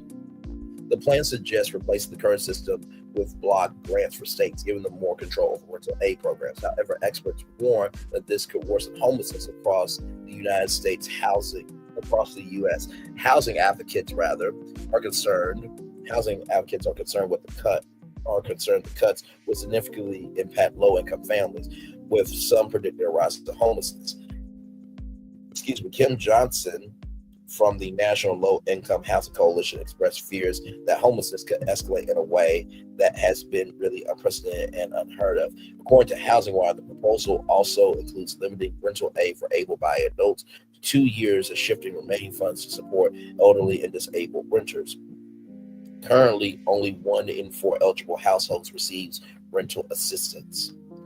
Cutting that really feels like cutting to the bone, said Anna Olivia, CEO of the National Alliance to End Homelessness. Although the pain gives states more flexibility, it also gives them less money. Advocates fear states might divert funds from direct housing aids, creating ripple effects in areas like healthcare, food security, education. They are not sleeping well, they're not doing well educationally, they don't have food, said Jessica Kumari, the Housing Collective in Connecticut, pointing to the risk for children.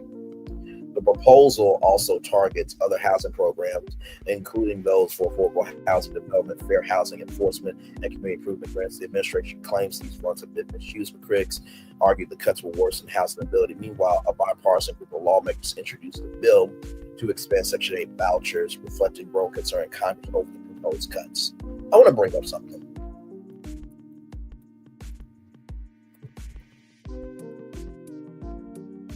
Now, this was something that Obama wanted to do, right? And it pisses me the fuck off that this did not happen. Right here, this was from President Obama. The president proposes to make community college free for responsible adults for 2 years.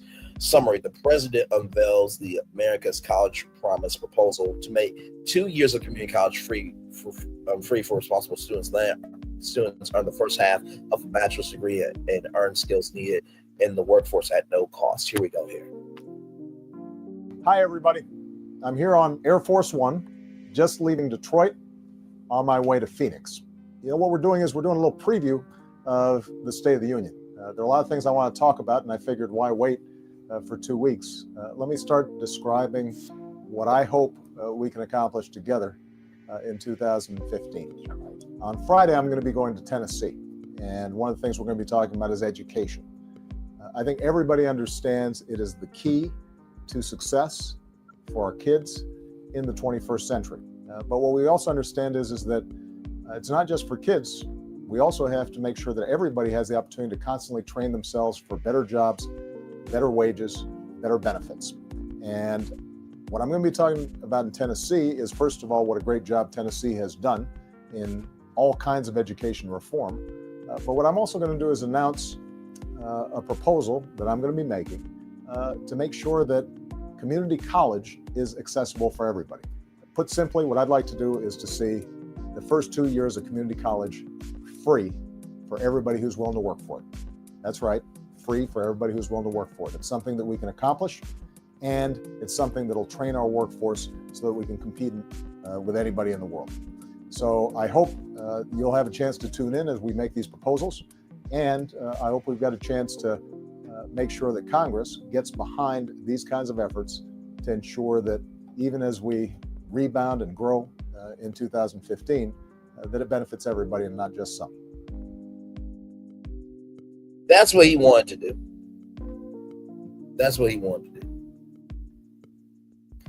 The numbers: if all 50 states chose to implement the president's new community college proposal, it could save a full-time community college student $3,800 in tuition per year on average and benefit roughly 9 million students each year. Under President Obama's new proposal, students will be able to earn the first half of a bachelor's degree or earn the technical skills needed in the workforce at no cost to them. So right here, the requirements. What students have to do. Students must attend community college at least half-time, maintaining a 2.5 GPA and making steady progress toward completing their program. What community colleges have to do. Community colleges will be expected to offer programs that are either one, academic programs that that fully transfer credits to local public for your colleges and universities, or 2, occupational training programs with higher graduation rates and lead to in-demand degrees and certificates. Community colleges also must adopt promising and evidence-based institutional reforms to improve the student outcomes. What the federal government must do, federal funding will cover 3/4 of the average cost of community college. Participating states will be expected to contribute the remaining funds necessary to eliminate tuition for eligible students. Gee, I wonder what would have happened if this would have happened. Maybe then the American people could have got experience. Because see, what happens with jobs is these jobs from these companies will post, for example, social media manager job, right? With social media manager jobs, they can be remote from anywhere in the world. Follow me here. They'll post a job, say we need this, this, this, and that. They want 5 years of experience, but have you seen the world today? Have you seen the economy? Have you seen the accessibilities to opportunities, or the accessible ways to opportunities? They're few and far in between. So you want somebody with 5 years experience, but yet the job will sit there for 6 damn months. You shut it down, then it reopens, right? Because some companies will say, while we see you have the potential, unfortunately we can't do it because you want somebody in person, when most jobs don't even offer relocation service. If a person has the experience and they're willing to do the work, what the fuck is wrong with that shit? So to that person who said they want policy change, would you have been here for this? To that person that said they wanted policy change and they were big mad that a black woman is in a statue form in the middle of Times Square, you're more upset about a black woman being represented in the middle of Times Square, but yet you're not upset about Section 8 housing vouchers being cut and rental assistance being reduced by 40%, when that probably affects your ass and many more people. Shut the fuck up talking to me. I'm sick of this fake outrage shit. Everybody want to be concerned about Simon and Portia, but Section 8 housing vouchers could be cut, which means people on disabilities and the elderly might not be able to get affordable housing. And not to mention, too, y'all have a problem with $15 an hour, but yet y'all supporting companies that CEOs are getting $20 million a year. What the fuck? Child, I can't. And you know what? Like I said before, we are the cause of our rise and our own demise. That's a fucking damn shame. Child, listen. Time for your positive news story here from MediaTakeout.com. As y'all know, Kanye has a new album. It had a track about Jesus, Diddy, and Mustache Man. Well, there's some good news here. Kanye announces Hail Mustache Man tracks is banned from all digital streaming platforms. Good for them, Kanye. Good for them. Good for them. Kanye West hopped on social media to announce his latest single, Hail Mustache Man, has been banned from all major streaming platforms. Hail Mustache Man by Kanye has been banned by all digital streaming platforms, while Rednecks by Randy Newman remains streamable. They're literally trying to keep the ends down. He wrote. No, they're not trying to keep the ends down. What they're trying to do is bring peace to the valley. You motherfucker who wore a sticker chain around your fucking neck, you're the same motherfucker that wore a triple KK hood on an interview with a PDF file named PDF Academics, who talked to a 15-year-old crazy. You're the same motherfucker that relieved himself during a horticultural meeting for Donda Academy. You didn't believe the cleaning products, right? So mold and mildew and all that. Fire. Shave their heads and lock them in cages. Your anti-Semitic comments got Adidas in a fucked up position. Okay? Not to mention the tariffs that could eliminate the shoe industry. That's a whole nother issue. Your comments got your basketball team off fraternity where NBA players had to step up. And yes, I'm going to play the clip once a fucking again because I just can't do it. You also said your ex-wife was a sex worker and that her family was sex traffickers. That's what you said. You also said that Disney is showing your selectively black-bred children. That's what you said. And there are people still supporting this dumb fuck. He also said, we're not black. But yet this motherfucker keeps getting support. His Sunday service wasn't even a non-profit because he didn't file it.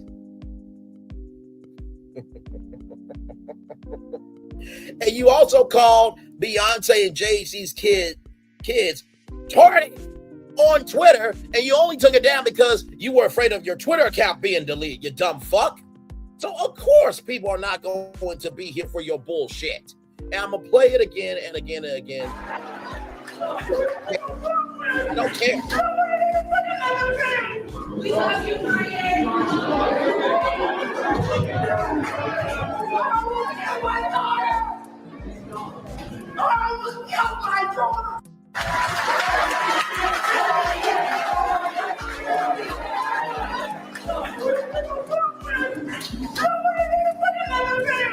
we love you,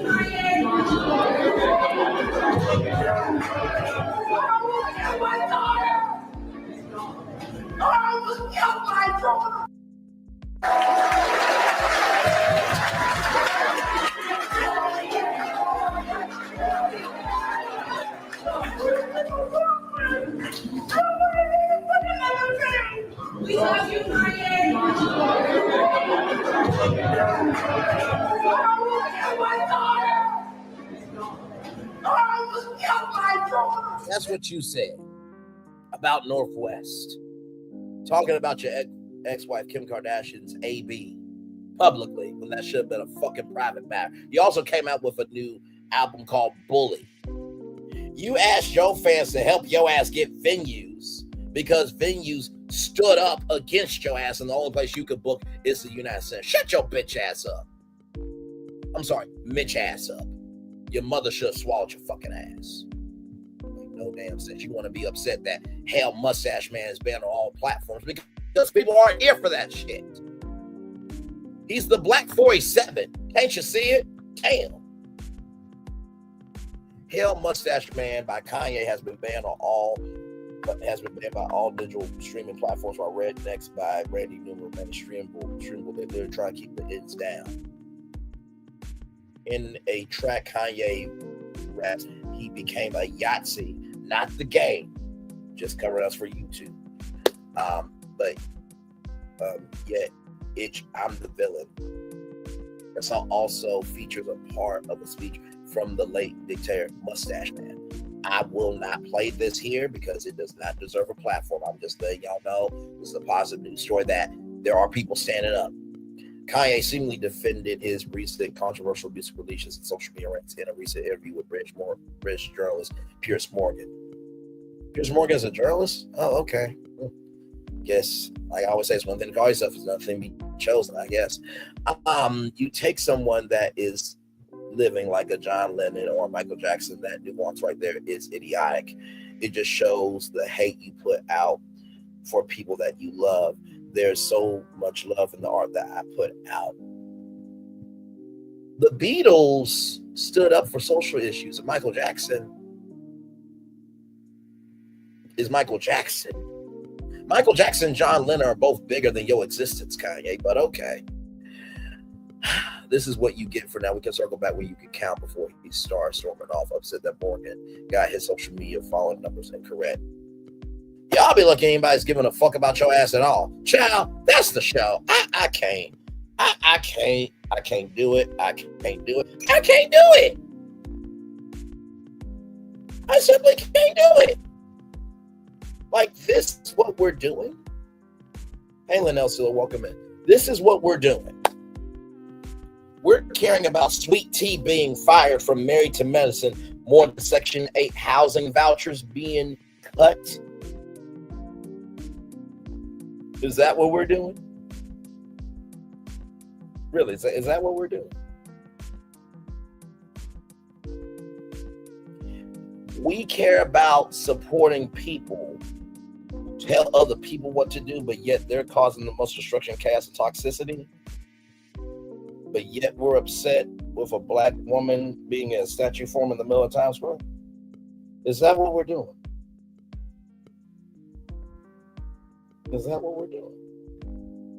Is that what we're doing?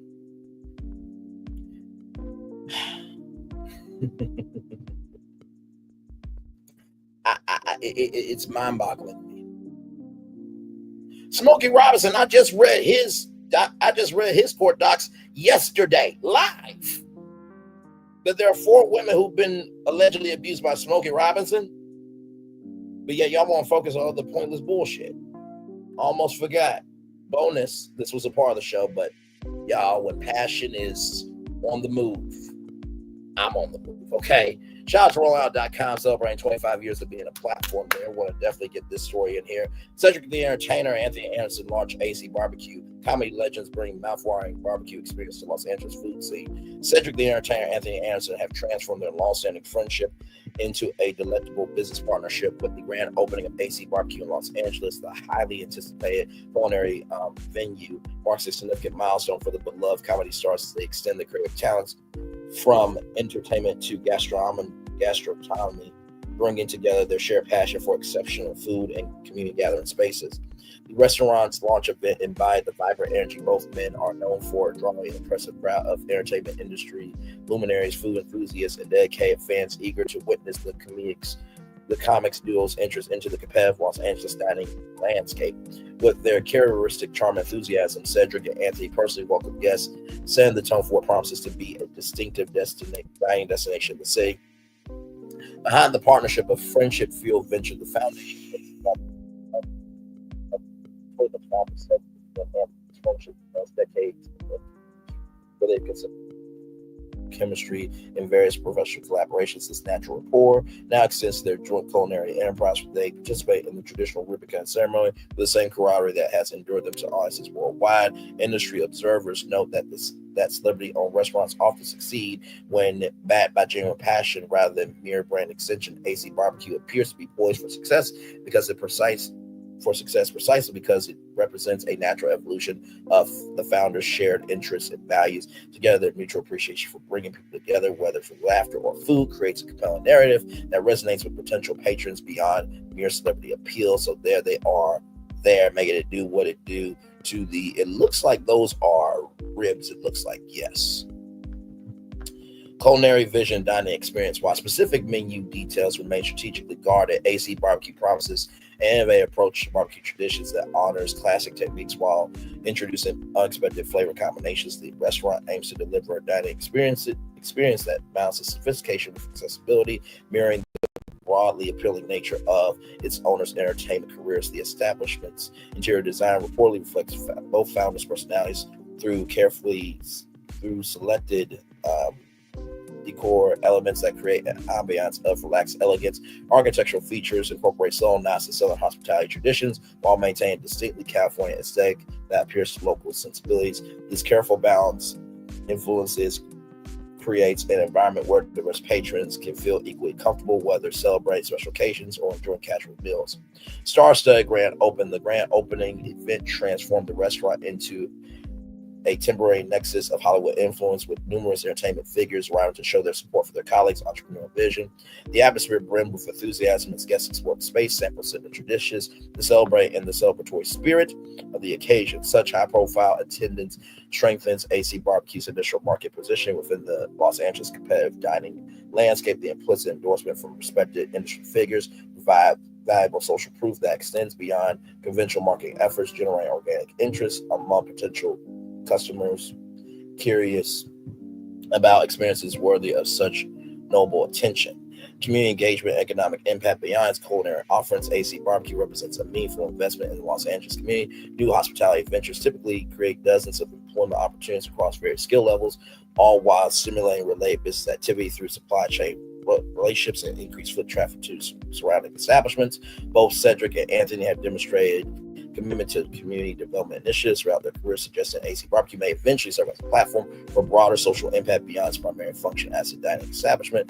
This potential for community engagement adds depth to the restaurant's identity in a market increasingly concerned with business social consciousness. Future prospects for AC Barbecue. As AC Barbecue establishes presence in Los Angeles, California. Oh my Lord Jesus, you know what? Damn you. but y'all know what I've been trying to say here. Let's see here. Success. The restaurant concept combines celebrity appeal with quality dining experiences, presents ceiling possibilities that could eventually extend to additional locations in select markets. However, Cedric and Anthony appear focused on perfecting operations at their flagship location, ensuring consistency and excellence in every aspect of the dining experience. This methodical approach reflects the professional discipline that's characterized their entertainment careers, and suggests a serious commitment to building a restaurant with genuine culinary credentials rather than relying solely on star power. Los Angeles diners and barbecue enthusiasts now have the opportunity to experience firsthand the result of this creative partnership between two of entertainment's most charismatic personalities, a restaurant that promises not just exceptional food, but also warmth, humor, and hospitality that have made its founders household names. So this was the article I was reading. I took it down for the fact of the last destination, but still, I'll go back through and show you guys what I was reading there, just so you can see we don't play about our platform over here. Absolutely. So I remember when we talked about AC Barbecue and Arby's and how they have sandwiches at Arby's, right? So, like I said, there's plenty of things to talk about, but it really does boggle my mind of what people actually want to care about. Right? It's sad. It's sad. It's just sad. Yep. It is what it is, child. Y'all, listen, I will see y'all later on tonight I think I'm going to do the Disney World plan later on tonight. Probably at 8:30, so stay tuned to your notifications. But yeah, y'all, I'm done. That's the show.